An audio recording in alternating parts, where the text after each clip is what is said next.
All right, what's up? It's Magic Singh here with Amr Singh. Yes, hello. We're wearing the same coloured tops, almost practically. It wasn't planned, I promise. Yeah. And we've just finished the podcast now. So I have just set a time on this watch, and I have to get this time in Amr's mind. A few moments later. God. Yeah. Gee, that's mine.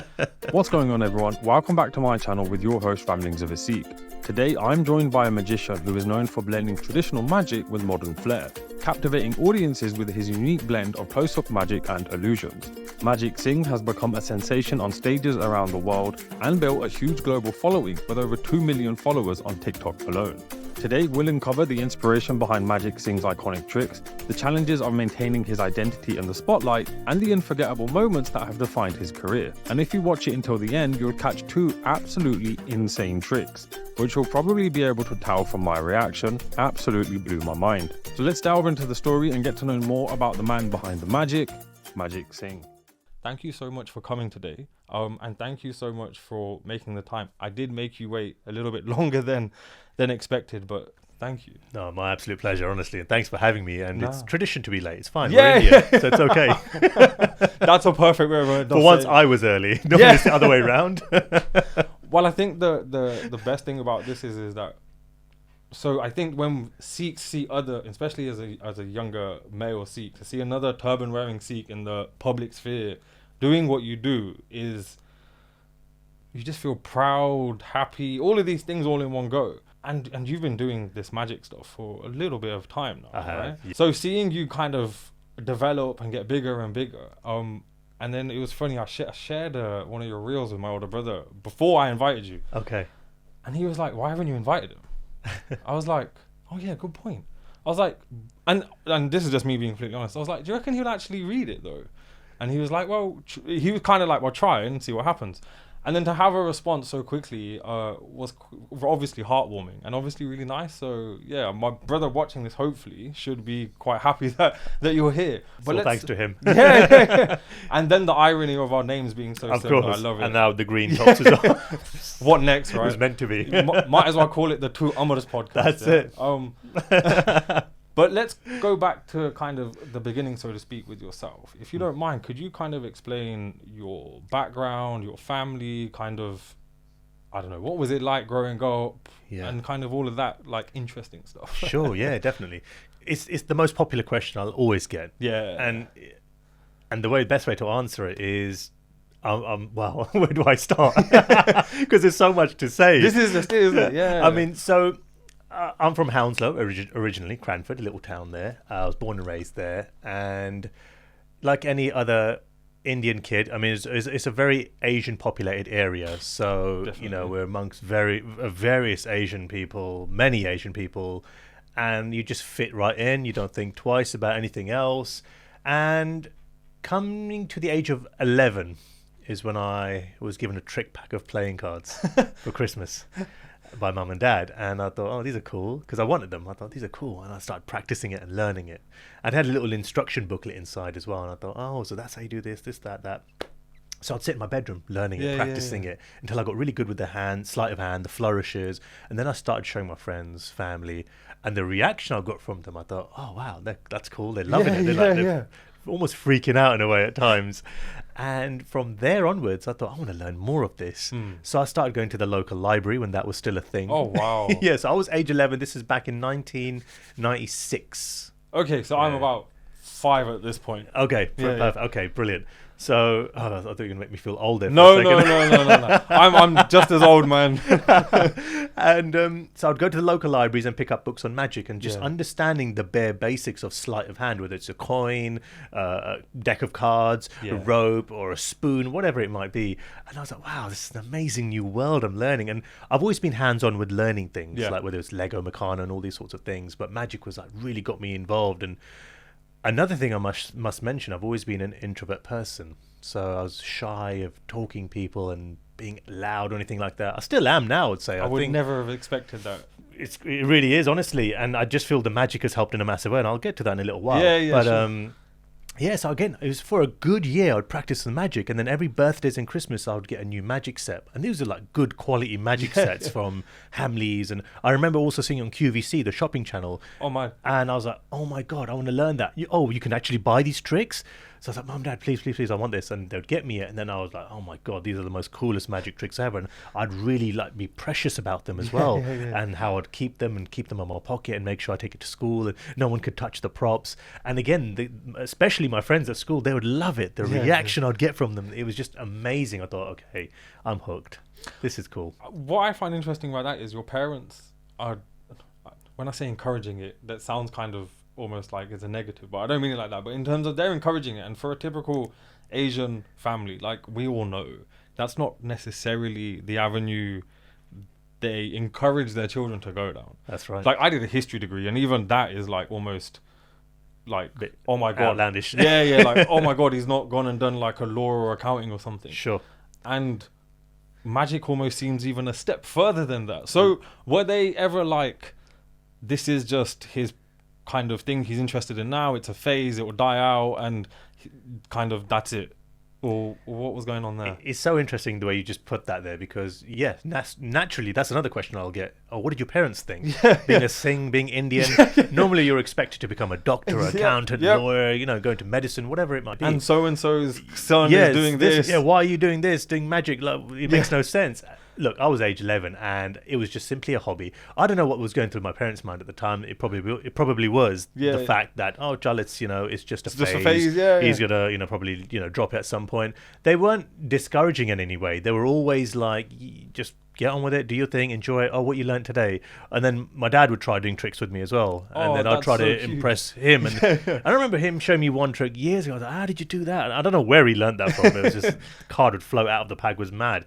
But yeah, they were just, their thing was keep doing the magic, enjoy it, it's your hobby, you love doing it, but focus on your studies as well, Don't let it overrule in any way like that. So I just kept it going. So there was no hindrance or any stopping or and then the rest of the family were cool with it as well. They were like, it's not like I had to get their permission. It's just I got straight into it. And I was just enjoying it like any kid, whether you pick up football, art, singing, I don't know. Magic was just one of the things, and they just, because it's so new, it's not your typical thing, they're like, oh, this is cool. Oh, what are you going to show me today? It was like that at first. Also though, like, do you remember, because I don't know when that program, but you remember there was that Masked Magician program or whatever on TV? So just to kind of make sense of it, are you getting into magic just before that hits the TV? Because that was kind of like almost created like a big interest in magic soon after, and the fact obviously he was exposing and showing how they were doing it. But like, so you're getting interested in this before the series? Oh yeah. So this is the time of David Blaine. So this is after Paul Daniels, which was a bit before my time, but now it's the time of when David Blaine's come to the scene. And I remember on some of the channels where they would have some of the Vegas shows, the world's greatest magician and things like that, and they'd have all these amazing magicians from different parts of the world, as like a compilation show, if you like. And that was really cool to watch. I thought, that's amazing. You do the close-up magic, they do the big stage illusions. And this is also post David Copperfield, who's also the legend, who was massive in the 80s and 90s. So maybe half a year I saw this stuff on TV, these Vegas magicians, and then bang, David Blaine. I thought, oh my God, because that was just so different. He just changed the whole game completely. No fancy tuxedos, jeans and t-shirt on the streets of New York, and bang, he's just doing card tricks and other incredible mind-blowing stuff. And it was that kind of MTV style generation that had been born of magic, and I thought, that's what I want to do. I want to be like him. And then since then I was hooked. And I remember at school I was learning magic tricks and showing my friends and coming up with new ideas, trying to copy him, trying to even speak like him, because he was the cool dude. He was the guy, wasn't he? But you mentioned the Masked Magician, because he then came along and started doing his thing and exposing all the big illusions, the sawing the woman in half, the levitation. For me, I was intrigued. I thought, oh my God, that's how it works. That's so cool. Maybe I can try doing this. But of course, they're expensive props. It's like a huge setup, isn't it? I mean, there was nothing that was impacting what I was trying to do, because it was all the close hand magic. But at the same time, I found it was kind of inspiring, like the performance. I loved the way he would perform his illusion and have the assistants dancing around. I thought, that is so cool. I want to be able to do stuff like that. But what it also did, as angry it made magicians, it also forced magicians to think of new ideas. 'Cause Yeah, they massively dated those ideas, pulling a rabbit out of a hat. I remember exposing that as well. And people, those are the things that were done back in the 60s, 70s, 80s. And times have changed. People's outfits have changed. How they dress and talk and what they carry. People carry phones now. So the magic has to change with the time as well. I swear, talking about phones, I watched one of your TikToks the other week and it was pulling like was it Fiverr or something through there was a phone and a £50 note or something. Yeah. that when I'm watching that, I'm like, I have no idea. Like, what is going on here? Like, as in, and so I also get what your point about how much magic has changed, because that's obviously very different to pulling a rabbit out of a hat or I don't know, pulling a coin out from behind your ear or whatever. Like, it's all a bit dated now. And I mean, like you mentioned the phone, I love doing stuff with phones because that's the one thing that everyone carries. So if you go back to the 40s or 50s, not that I was around obviously, but when you watch on TV and the movies, what's the thing? A gentleman would, for example, be dressed in a tuxedo. They'd have their pocket scarf here. So magicians would do things. Can I borrow a handkerchief or a scarf, and do the vanishing thing, or they'd make it disappear and end up in a lemon and things like that. So they'd use things that were available, and most men would wear top hats, right? And things like that. So they would use the top hat to produce the rabbit. So, I mean, of course, that's all changed. That then became what was originally just part and parcel of like people's attire, then became the props later on as those attires changed. So a magician would just use what the spectator would carry, like if it's a banknote or a coin or whatever. So that's why it was so popular. I did always wonder why there was a top hat in, like, why do magicians have top hats? But that puts the context, so that makes a lot more sense. And the magic wand obviously dates back to ancient times. You'd use it like a stick or a wand, and it was all wizard related and things like that. There's so much more history to all of that. But again, we just don't use that anymore now. Now it's just a bit more. How can we be relatable in the modern times? In fact, I remember one magician telling me years ago, he goes, magicians have always styled their look based on vampire films. I'm like, really? And when I think about it, if you look at it, they would wear the long coat and the bow tie, whatever it might be, and speak in a certain way and present themselves in a certain way. And then you look at things like, what's it called? What's the more popular ones with Robert Pattinson? He's a bit more werewolves and all that stuff. I can't remember what it's called now. It's gone Twilight? Twilight, that's the one. Twilight, that's the one. I mean, you look at how he dresses he's a vampire, right? But he's more cool. He's got his shirt open, whatever. And I thought that's interesting. But now a lot of magicians, will follow sort of trends of maybe hip hop. Popular culture and things like that. But everyone does definitely have their own unique style, and it depends how you want to show that and the image you want to kind of emit to people. Well, talking about like David Blaine, you spoke about David Copperfield and like a few other kind of people, I guess, along your journey. Besides those, is there anyone in particular who influenced you along your way, or were you kind of just, I don't know, like a sponge and just like anyone who's a magician, I just want to see what's going on and kind of figuring out where you fit or where you want to go, I guess is the word. Sure. So David Blaine definitely was the pioneer. He's my idol. He's the reason why I got into it. I thought, I want to do what he does. So he was like always there at the top, and I'd follow him, his style and what he would do religiously. And there were other magicians that came along later down the line, people like Derren Brown. I mean, he changed the game as well. He took a different branch of magic called mentalism, and he would solely focus on tricks of the mind. That stuff was mad watching that program. It was so cool, and because he's British as well, there's another level of conviction of realism almost. I would think, like, is this real? What's going on here? This is mad. This is I don't know. Especially when there's members of the audience, or like he's doing it and you can do it from home or whatever, and you're just like, he's involving everyone. You're like, how is this possible? So he was a massive inspiration. I love the way he presented himself, or how he presents himself now, and I love how he takes something and makes it even more convincing. Because not just the mind tricks, but I'm thinking, how can I apply that same thinking to sleight of hand magic and make it even more convincing?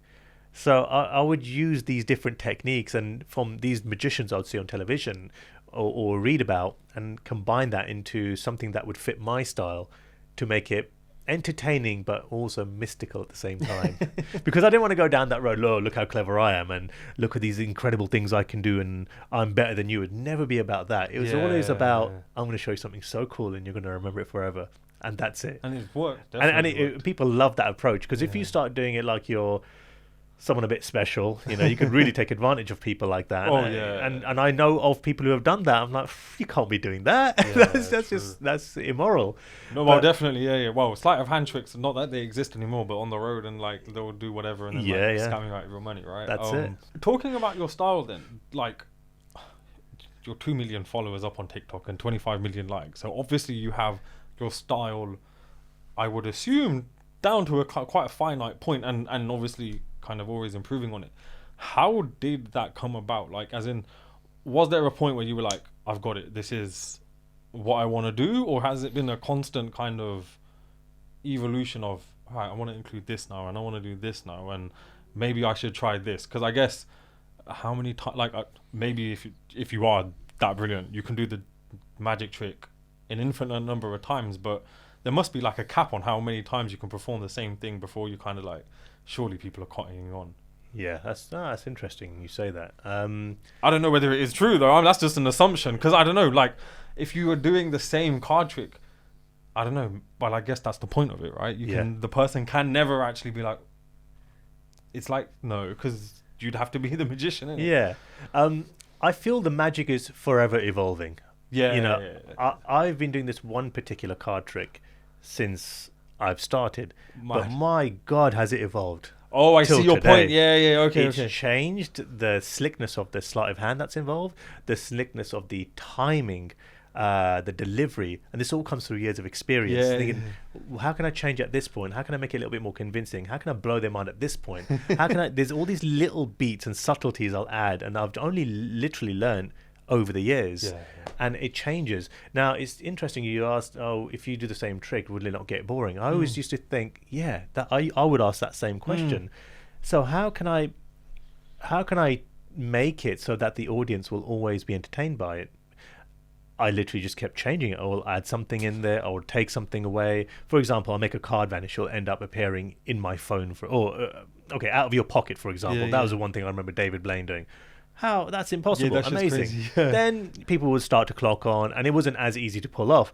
Okay, how can I make it appear out of someone's wine glass or something like that? Yeah. So I'd keep changing it. So it's the same kind of premise, but it's just changing it just slightly, so you're now putting it in a different context. And it's a bit like a singer. You'll hear Beyonce sing a song, a favorite song you may have of hers, for example. You've heard it 1,000 times, but give it a week, the song comes on the radio again and you're loving it. You put the volume up all of a sudden. And I feel the same as with magic as well. That's a really good way of putting it. Thank you. And then, for example, I'll be at an event. I do this really popular trick where I have lottery tickets and they turn into cash, literally. So visually, it's such a fun piece of magic to do. And years later, people will be like, "Oh, can you do one where we turn the paper into money?" Oh, like, yeah, okay, cool. Or even be like, "I've done it in one group, and then I'll be another group. Oh, you got to see the one where he turns the paper into money. Show him that one. Oh, thanks for giving it away."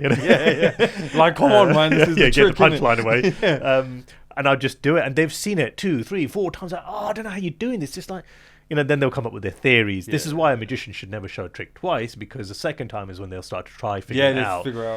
But then I try my best as much as I can to blend the moments of the secret so you can never see where it is. But if you see it enough times, you might start to clock on like, I think that's what he did, But then how does that work then in terms of like TikTok? Because I guess I could go back and watch that video a million times and try and like slow it down and frame by frame. Not that I'm going to, I ain't got any time. And anyone listening, please don't do that either, because like you're wasting your time, right? Exactly. But more to the point, like I guess you have to take that into consideration then when you're recording to ensure. I don't know. It's a different world. Ball game, Social media is a different ball game. I could be doing the most simple trick like this, for example, like that. I mean, that looked great on that camera, but it must have looked terrible on the other cameras. Yeah. So that's what I have to think about. Is I could do the most basic trick, right? Film it, and I'll watch it back. Okay, that was good. Great. Oh no, you can see something flashing there. You can see how I did it. Right, record it again. Oh wow. So I would record one trick. I may do up to 30, 40 times even until I'm happy with it. Even to the point of, the trick was great. Let me see my face now. Oh, my face looks stupid there. My teeth are like goofy or something like that. I did something stupid like that. Oh no, my shirt was like this. So I'm that finicky.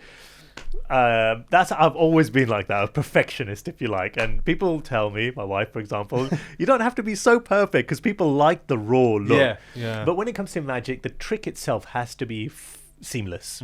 So when people try to watch it back or watch it several times, they're like, oh, but when did he do that? How did he do that? Then they'll only just assume, oh, it was a camera trick. He cut the video or something along those lines. Yeah. So it has to be that good so it looks like that. Oh, wow. So you have to constantly think. It's a different ball game for, like I said, for social media. You, as opposed to performing live.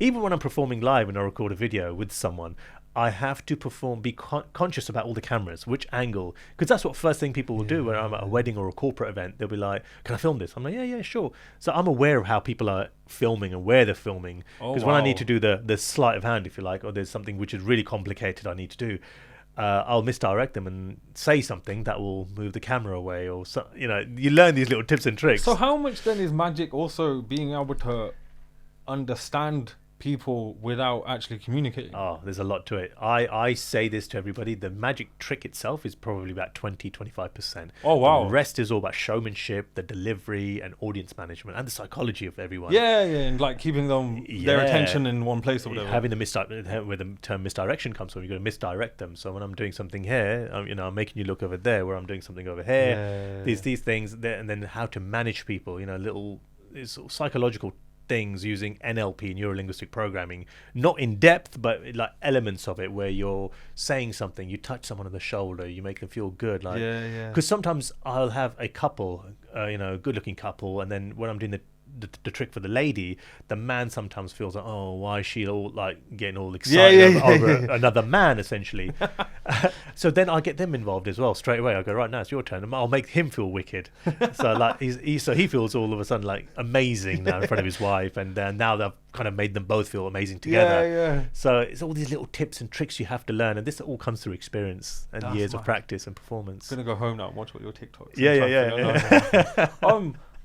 Obviously, I think one thing that I want to ask as the more part from a personal perspective is that, so anyone who wears a turban has to some degree had to engage with, and when I mean engage, be a victim of racism to some level, right? Like we were talking off camera earlier about last time we were in Uxbridge, in the area, and I just remembered when I was at university, this girl who was in a car parked opposite my room of accommodation called me a Paki as I was walking into my Hawser residence, and it just blindsided me, because I was like, are we still doing that in this day and age? What year are you living in? What decade are you living in? And anyway, like, it was dealt with and whatever, but you're in a very public space. You get invited to all sorts of events, corporate, private, weddings. You just spoke now about the guy with these couples sometimes getting a little bit uncomfortable or upset or whatever the word is, right? How has it been, and how do you navigate those difficulties that you may encounter? Sure, that's a great question, man, and it's something I talk passionately about as well, because so when I started doing magic, I wore a patka. Okay. Right, so Jula was up here. To me, it was normal, because I'm surrounded by other students and friends from the school and the environment I've always been in. It's normal. But the minute you step out, and now I'm a teenager wearing this patka, I get the looks. I'm like, why are people looking at me? What does this mean? I don't understand this. I'm just a kid, but not a kid. I'm a teenager now. But, to them, I'm like, very young. You're not an adult. You're still you're still trying to figure out life. Why are people looking at me? Why are people laughing at me and all sorts? I would get this. And I'm thinking, okay, right, fine. It is what it is. Just got to keep going, sort of thing. And then I slowly started wearing the bug. When I went off to university. So I went to university, Bournemouth University. Oh, wow, okay, so down south. Down south. Beautiful. I love it. It was a fantastic experience. Hardly got any racism. I mean, there was hardly any Punjabis, any Sikhs there. I was That's amazing. One of two Singhs out there I ever saw, which is madness. You got to think about it. It's a generation, same age.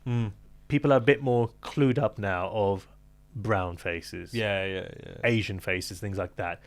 Yes, there were the older generation, the generation just before us, who have the racial tendencies, right? Who will give you the looks and say certain things. Occasionally, I did have people say certain things, the P word, if you like, but very rarely. Most thing I would get were looks, and the laughs and the giggles or whatever it might be. That was the most I would ever get. But other than that, people became familiar with my face. And this wasn't even to do with the magic. They just got familiar. Oh, it's that guy, whatever. Sing, innit? It's a Sing, turban guy, innit? But then entering the magic world, the corporate world, the weddings are fine. I mean, Indian weddings, obviously, perfectly fine. English weddings, they're obviously booking me because I've made a bit of a name for myself. Yeah. And It's gone out of the community, isn't Yeah. it? Yeah. I also feel it's all about how you present yourself as well. I made sure I'd look slick as possible. Yeah, with yeah, my yeah. tux, well fitted, buggies on point. Everything is dapper in it. Yeah, just making sure I look dapper so that when someone sees me, they'll be like, oh, wow. And then when I open my mouth, I'm speaking the Queen's English. Yeah. Oh, wow. Okay. It's intrigue. So when someone will see you, when you're walking up to them, okay, smart. Who's this guy? Oh, I've never seen this. What's he wearing on his head? Yeah. Open mouth. Oh, it's constant intrigue. And then, oh, my God, he can do these things? Oh, my God. So it's like pow, pow, pow sort of thing.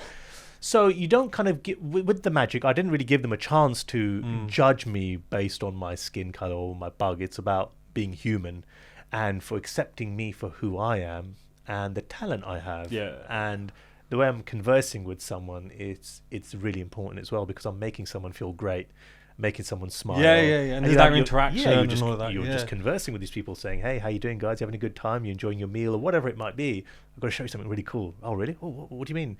"Check this out." And then bang, you do something crazy, and they're whoa, and then that's it. You're just a human to them now. Just like anyone You've else. broken that ice. You're I've broken the ice, is done, and it's sad I have to say that you're just a human all of a sudden, but we have to. There's a layer that we got to break, unfortunately, for those who aren't so familiar with our looks, right? Initially.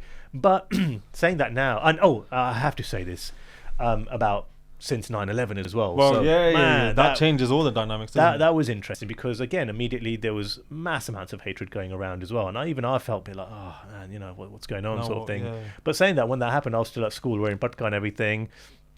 So when I did go off to university, that was what people associate the turban with. Even so I started 2004. It only happened in 2001. That was only 3 years later. So that was still in people's minds right up until 2007.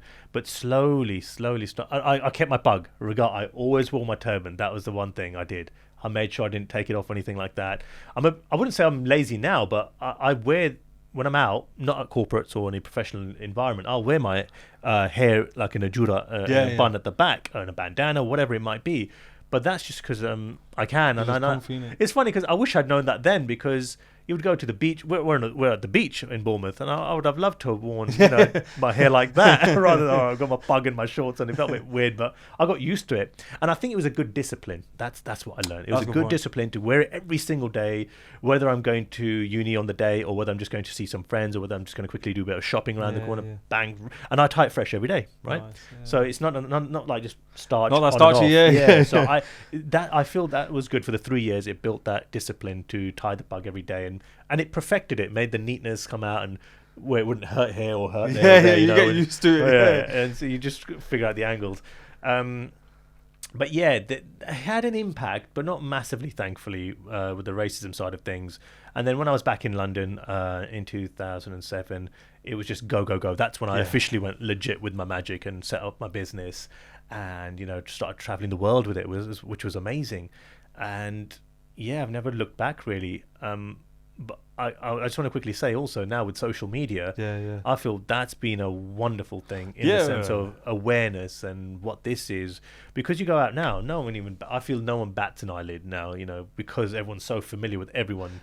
It depends how, I agree. It depends how far you go though. As in, True. As in, I remember one time, and this isn't this is a random example. We went to Blackpool with some family, and I mean, it must have been about 5 minutes between parking the car and walking, so I don't know, maybe there's a 20-minute walk between the car park and the hotel. Yeah. We're 5 minutes through this walk, and some little kid, tiny kid, 12 maybe, little, obviously he's coming from a bit of a lower socioeconomic background, he looks a bit rough, and I get it, shit is difficult, life is hard, I understand it. Dude was like, packy, as in a machine gun, man. He was like, Uzi. Oh my God. I was like, and because it was some little kid, I didn't actually, I heard it and I was like, who, where? And then it's some little child. So I do agree. Racism is massively watered down. As in, my dad tells me stories from when they came to this country from Kenya in 72, they lived up north in Stockton, just north of Newcastle, right? Okay. So Middlesbrough side. Oh wow, okay. And my dad's told me some horrific stories, he's been stabbed, he's been beat, all sorts of crazy, because these people, you're talking late 70s, early 80s. Yeah. You're talking like what is it? The people before the BNP, what were they?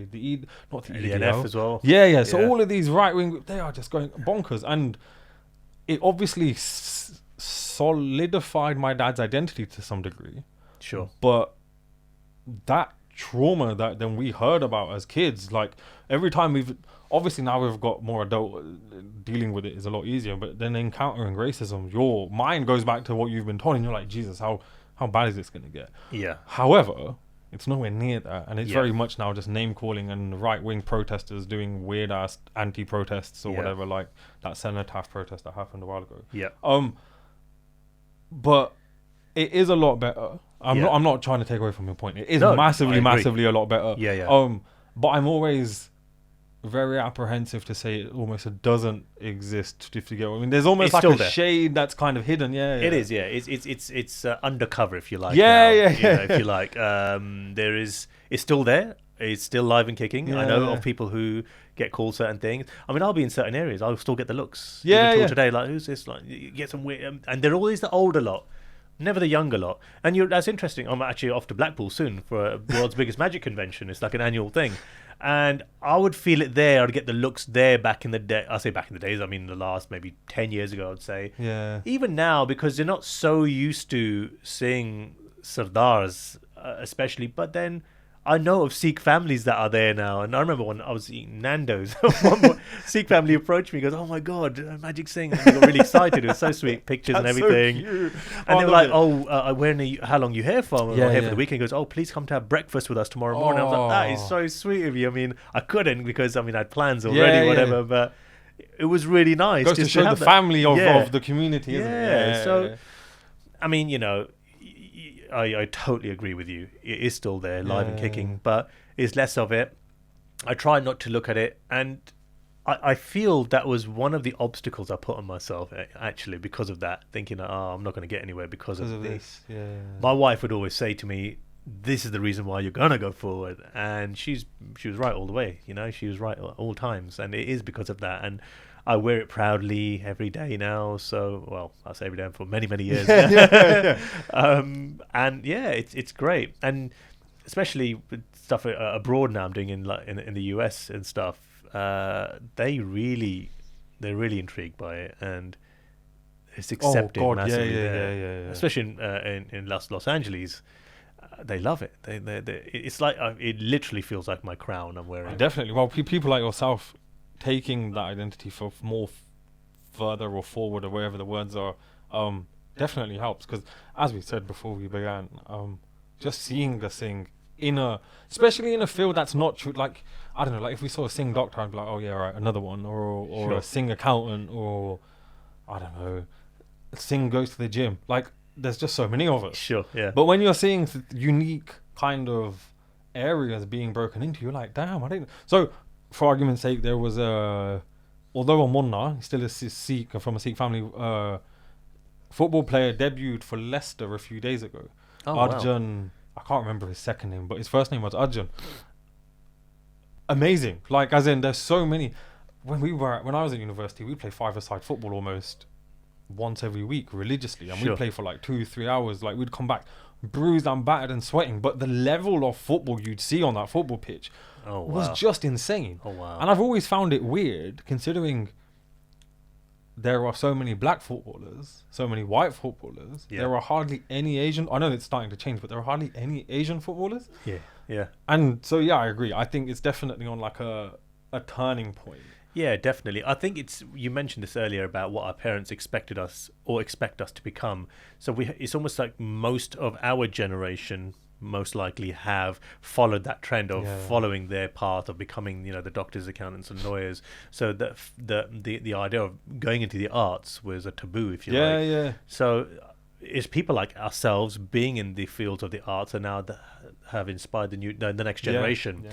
It's why we're seeing so many of the Singhs, Sardars, Sardanis doing things which were not traditional definitely. paths, if you like, and it's so nice. And I can only imagine the next generation is going to do even more further. things. Definitely. I mean, you see so many CEOs there are now. Turban wearing isn't the CEOs. CEO of MasterCard a Singh? No, or was it the World Bank or something? There is one of them. You're right. Ajay, something, I can't remember his full name, but he's a Yeah. Singh.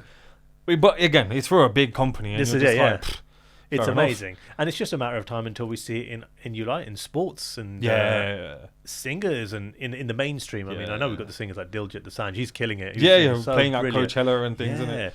So, and again, that for him to have done that was such a fantastic, Groundbreaking, groundbreaking moment. And yeah, onwards and upwards, I say, from that. No, definitely. I asked you about kind of your worst experiences, so to speak. But considering you've been all around the world, I don't know, you must have performed magic for millions of... Well, I guess by the 25 million likes on TikTok, you've definitely performed magic for millions of people. So my question is, out of all of those experiences, what are, I guess, some of your, like, most memorable experiences that you've had? Or your most kind of, like, you know what, that was, I don't know, funny or unexpected or whatever. Sure. Wow, there's quite a few, actually. There's some really lovely, lovely moments. I mean, it depends on how you look at it. You know, there's some grateful moments, happy moments, life-changing moments. And most of the magic-related stuff, it's all to do with the places I've performed, who I've performed for. So I'm there with the missus for 2-3 days extra. We're sitting there at the hotel, and then a friend calls up and he goes, "Hey, Magic, Amir Khan wants to meet you," as in the actor. You up for popping down? I go, yeah, of course. Don't get an offer like that every day. So my wife and I quickly I wasn't wearing my bug. We were just in the hotel restaurant. Bugged it up, getting ready, got some tricks ready and whatever. Off we go. And then with the friend, we get to his house. It was his apartment because he was having his house all done up. And then we're sitting there. We arrived. Oh, hey, you know, whatever, how you doing? This is Magic Singh from London. And, nice to meet you. And he was so cool. He's such a lovely guy. Oh, my God.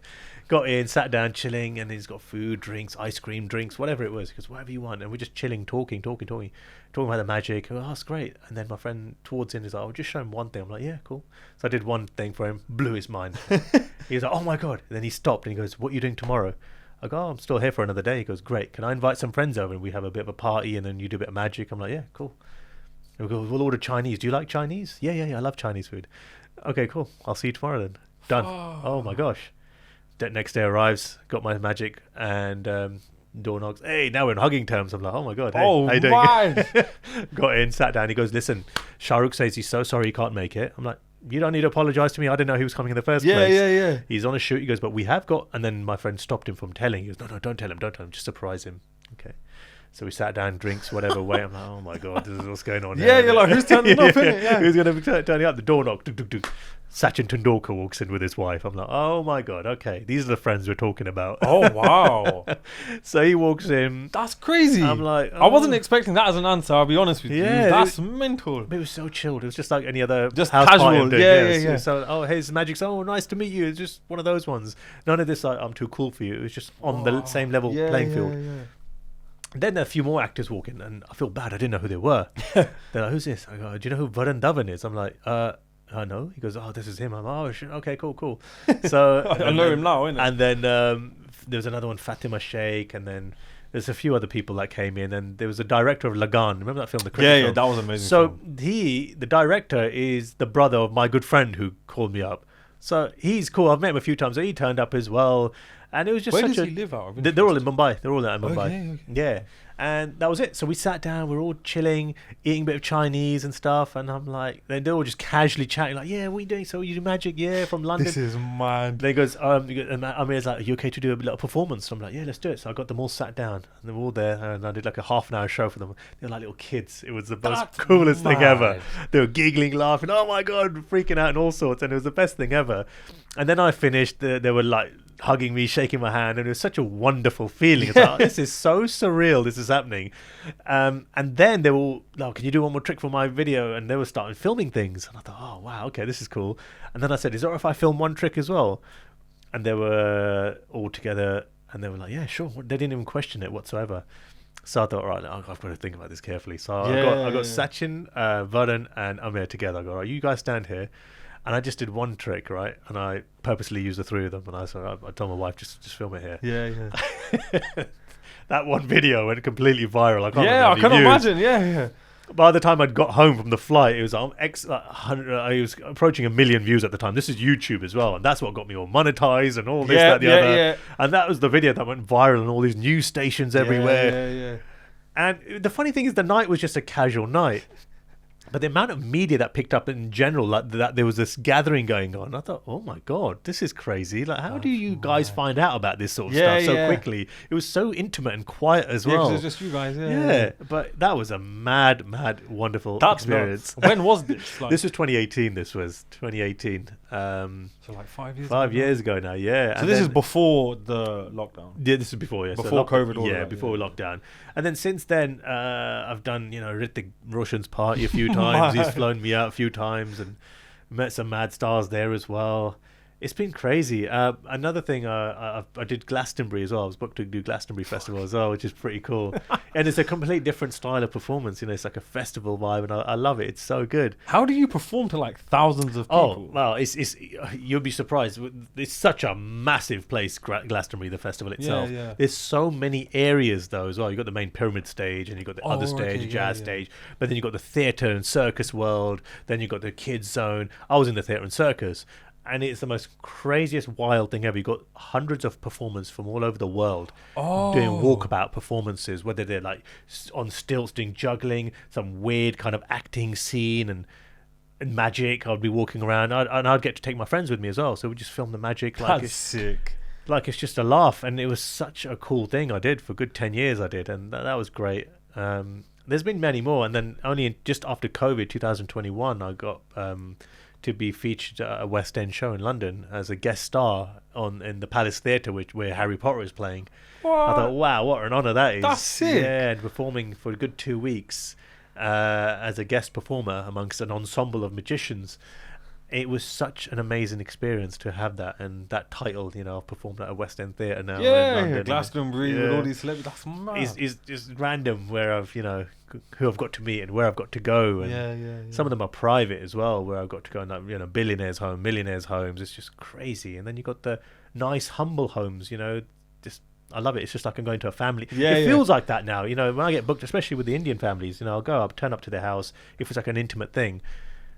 And it's just like they feel like family all of a sudden. Yeah, you forget you don't know these people. And they're what do you want, magic? You want char roti, whatever. Like, what do you want? And it's just like, oh, okay, this is cool.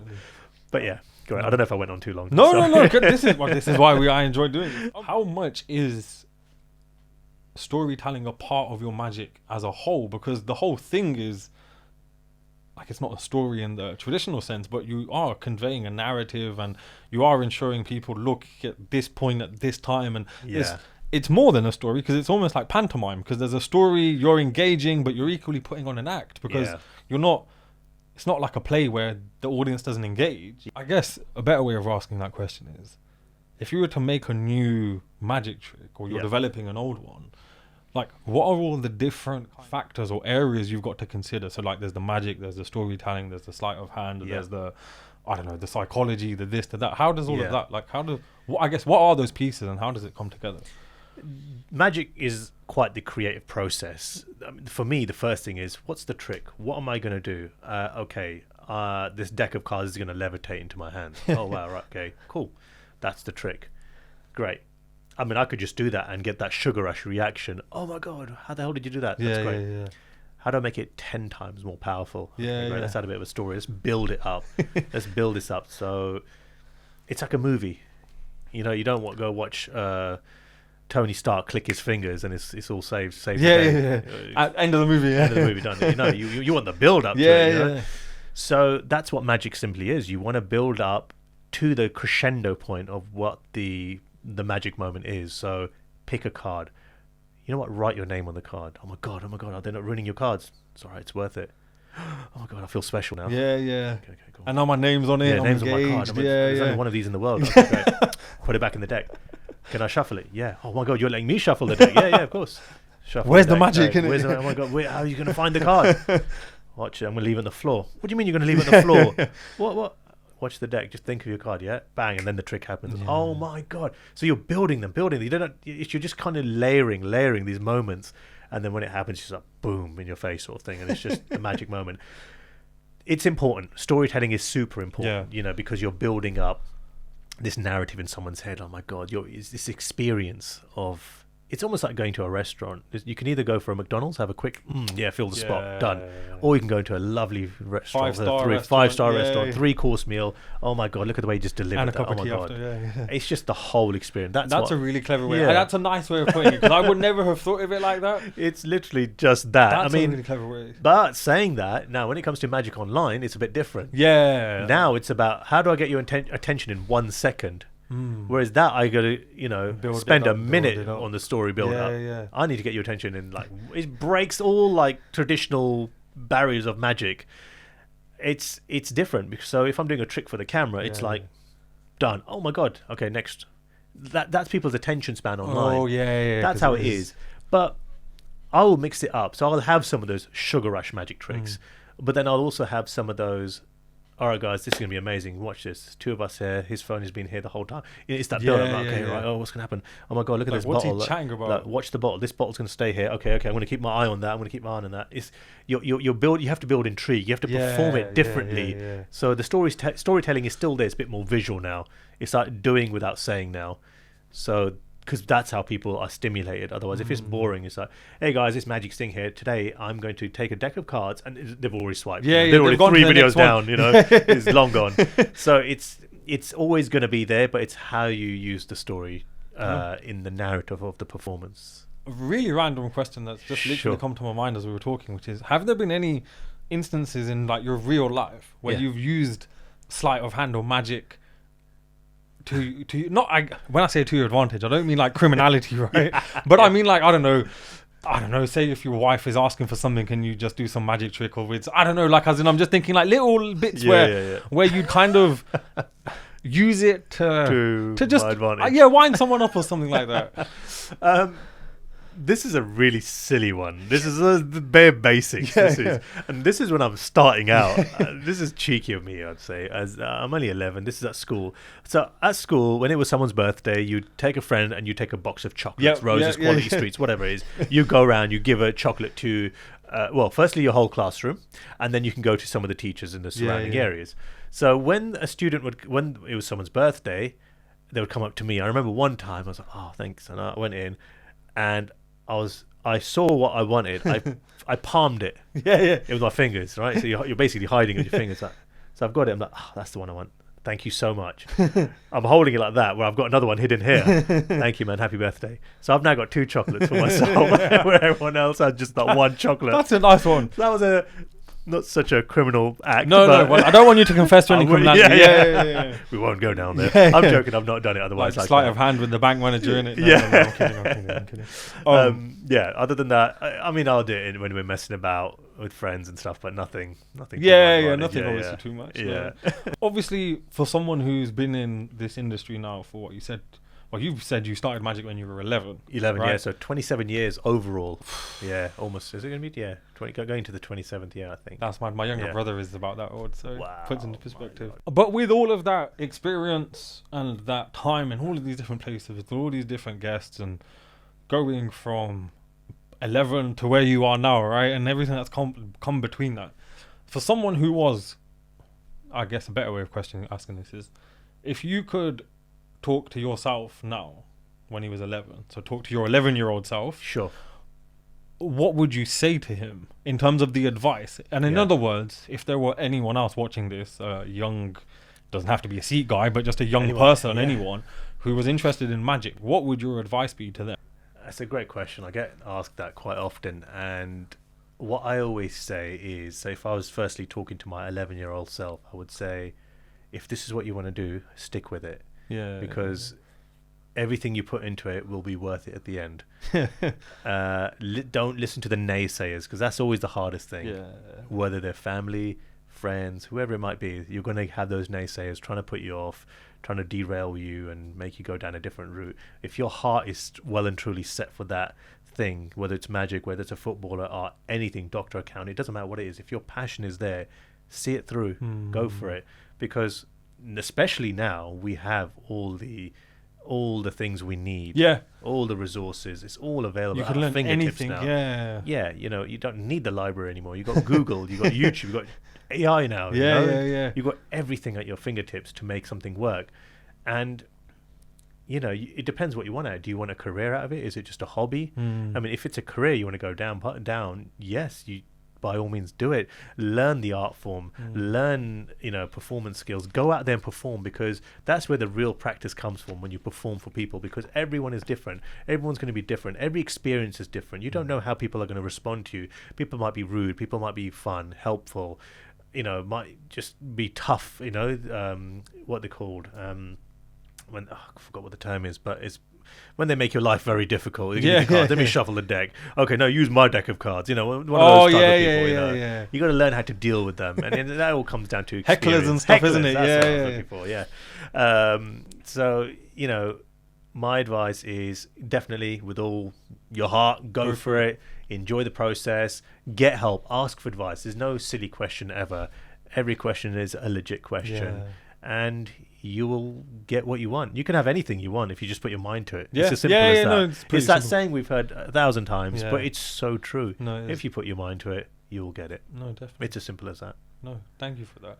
So my last question, and Sure. I'm sure we'll get into some of the magic in a second, but my last question is, where do you see the future of magic kind of going? So obviously we've spoken a number of times throughout the last hour or so about how social media has obviously changed how you perform certain things, and we spoke about how you're making sure certain things aren't in the shot. Yeah. And that's obviously having an impact, because you've had to kind of remold some of your magic, I guess, to fit that. But where do you see, I guess it's actually a two-part question, because your magic is kind of outside of social media. It's a whole different dynamic, and you're building stories and engagement and building people up over time. Whereas with social media, it's very instant with TikTok in terms of grabbing someone's attention. So I guess, do you feel like that will be a constant with how people's attention spans are going? Because surely that's almost a paradox. On one side, you're creating magic that's almost long form, and then with TikTok, it's like quick and snappy and whatever. So I guess for someone who's in the industry, from inside the box looking out, and obviously over the years you've been doing it, things must have changed. Yeah. Where do you think it will be in, say, I don't know, 5 years, 10 years? It's a good question, and I do think about this because I see more of magic consumed on smartphones now. Yeah. Whether it's YouTube, TikTok, whatever it might be, it's consumed on socials, and the way magic is performed. And this is even me now. When I watch magic, when I see something, whether it's some of my mates or someone I've never heard of, if they can get my attention within that first second, I'm like, okay, then I'll watch it. Whereas if they start doing the traditional stuff, even I get bored of it now. Yeah. So, but saying that's where it's going down. But whereas the traditional performance of live magic will always exist, it's an ancient old art form. Still till this day, people will go to a theatre to watch a magic show or have a magician at their event, because there's nothing beats performing in a live scenario. Yeah, true. And the social media side of things, it's fantastic, it's great. I think that will continue going. What I do find is those people who are only ever used to watching magic on social media, when they experience magic live, it's almost like they think they know what's going to happen. Oh, I know how you do this. But when they see it, they're like, oh my God, you did that for real. Especially the Gen Z crowd. They're the funniest too, when they think they know how it's all done, and then when you do it, they're like, oh, but I thought this was all camera tricks, because they just assume magic is just camera tricks and camera edits and things like that. Especially on TikTok. Because so I'll be honest, I've used it in some of my videos, because I'm thinking, why am I spending all this time for sleight of hand where I can just cheat this whole video? Because I'm not even seeing the other hand what I'm doing. Let me give it a go, see how it plays out. And it works exactly the same. So if anyone said it was, it's a camera trick, I could just replicate the thing for real in real life. So you can still do it. And that's how you got to adapt. So I just feel it's like cinema. Not many people go to the cinema. What's happened? They've had to adapt. So they've had to bring in now the sofas, and now not just popcorns. You can have like hot dogs, all these fancy. It's like a living room. It's almost like it's a home experience outside. So that's how I feel magic has got to change as well. So what's gonna make you leave your phone from home to come to a theatre or watch a show? You got to think of these different things. And I love performing live. It's such a buzz. It's such good fun. But then equally, I love creating content online as well. Yeah, So yeah. I just feel it will just be parallel to each other all the way through. Yeah. And we just have to see as it unfolds. Cliche. Oh damn! I was gonna ask you something, and now I've completely forgotten what it was. That's the question. Magic. It'll come back. Oh yeah, sorry, that was it. Which is so at the and I promise this is my last question. That's right. Right at the beginning of this whole conversation, you said that you're quite introvert. Yeah. Now, I'm nowhere near an introvert, and I can't relate to that. But I know a lot of people who are like what. And you spoke about how magic helped you kind of come out of that, but like, it almost is a paradox for me that you're a magician and an introvert, because it almost doesn't feel like they go hand in hand. Yeah. Equally, I understand it because, as I said to you before we started, I don't like being in front of a camera, and yet we're in front of three, right? So maybe life isn't meant to make sense. But more to the point, like, how did the magic kind of pull you out of that, or like, how did you develop over time? Yeah. This happened at school. So again, very shy kid, age 11, age 12. Now I'm at secondary school, new faces, new people, and I'm just doing my magic for the fun of my love for magic. But it's when I started showing everybody, I'd be my classmates first, great, and then the other classes would find about it. So okay, all right, I'm a bit nervous now. Got to perform for these new people. But then I'm slowly making friends with these people showing magic, and then it would spread out to like the older students, the sixth formers, saying, "Show me a trick, show me a trick." And then it would be me doing the magic trick. And then slowly, because of the response I'd get from these people, I'm feeding off of their their reactions. And it's just galvanizing me to become a better performer. It's giving me that confidence boost. Like, oh my God, I'm pretty damn good. I can keep doing this. So I got used to that feeling. Nice. And then while I was at school, I was doing a lot of theatre and drama school lessons. I chose that for my GCSEs, my A levels. Oh, mad. So that helped in a massive way of just to be a performer, how to project my voice, how to talk, how to walk, how to deliver certain things. And then I studied psychology as well for my A levels. I naturally had a massive interest in it anyway, but then it also taught me about understanding the human mind. But I was able to then pinpoint those things I had learned for when I'm in the field of doing magic. Like, oh my God, he just reacted like this, or she said this, or she reacted like that because of this reason. I thought, okay, so everything just started making sense. I specifically chose these subjects knowing that these things are going to help me with my magic later down the line. And it really has. But honestly, like I said, nothing beats by just going out and doing it. Even if you fail miserably, it doesn't matter. You learn from that. Trial by fire, innit? I'd try new tricks out, and that didn't work. Why didn't it react to this? Maybe it's the timing, it's the wording, it's the delivery. It's like a comedian telling the joke. Just gonna say, it's like comedians when they do their like pre-shows. I remember seeing Dave Chappelle actually recently. Before he went on Saturday Night Live, and I thought, oh my God, we're watching your practice run. That was a real blessing. That was so random, but it all comes down to the theater. So that's what helped in a massive way. And even with girls, that's the other thing as well. Like being from an Indian household, like talking to girls is a bit like a taboo sort of subject. Until you're 18, then you have to get married to one, and you're then like, you got to what? get married. He's like, well, I'm not know anything about one. Exactly. But then that helped in a massissive way, building my confidence, just to be able to chat to girls, not like in a sleazy way, but just have that confidence of talking to a girl. And that's it. And so it was a matter of learning studying through drama and theatre studies, the psychology, going out there and performing, and that just helped me come out of my shell. But even till this day, I'm very chilled out in the sense that's my personality. I'm very relaxed calm person, and I think that's from the whole introvert aspect. But when it comes to just now talking to people, having a conversation, it's just casual. It's normal now. So I don't know whether you want to call that extrovert. I don't know. Just comfortable. Just comfortable. In my You're skin. neither introvert nor extrovert. You're just there, just chilling in the zone, present. My last question, and I actually didn't think about asking you this until now, but you mentioned earlier when you're at school and kids are like, "Oh, sing, show me some magic." Where does the name? Was the name? I can't believe I forgot. I was going to spin off there. So it was exactly those moments when I was at school, year 7. I remember it was because I was wearing a patka. Naturally, anyone with a patka is called a sing. Just by default. Yo, sing, show me a trick, whatever. But then it would be sixth formers. they would come up, oh, it's that Magic Singh guy, that Magic Singh Jokes. guy. That's where it came from. But I don't know who that person was. So thank you to whoever Yeah, that was yeah. who first said that. And if you're watching, Yeah. like, amazing, right? They probably don't know themselves. Yeah, because they yeah, it probably was got just their like, friend. must- yeah, it phrase, just happened. innit? There's that Magic Singh guy, and then ever since then, everyone's just, oh, it's Magic Singh, it's Magic Singh. That's crazy. And that name just stuck, and I got it trademarked, and Oh, nice. all okay, those- so it's yeah, all protected. it was all Nice. that, yeah, it had to Brilliant, be done, yeah, especially Yeah, when yeah. I went all like, legit. To Yeah, do because my- it's like everyone is some Singh out there, right? Yeah. So, yeah, I would assume at some point. It's funny though. In Korea, I think it's Korea. They got a thing called the Magic Sing. It's a karaoke machine. So it's literally exactly the same spelling, but without the H at the end. And I remember them getting in touch or something. So, hey, could we buy the rights or something? It was really strange. And we want to use the name, Oh, but it's a different. But name. it's not even the same. It's not the Yeah, same. yeah. Yeah, it's two different. And it's two businesses. different- Yeah. yeah. I found it interesting. I don't know if that was legit or not. That's I don't know. hilarious. But that was really interesting. Yeah. But that's where Magic Sing came from, and Oh. here it is till this day. I mean, people call me Magic now.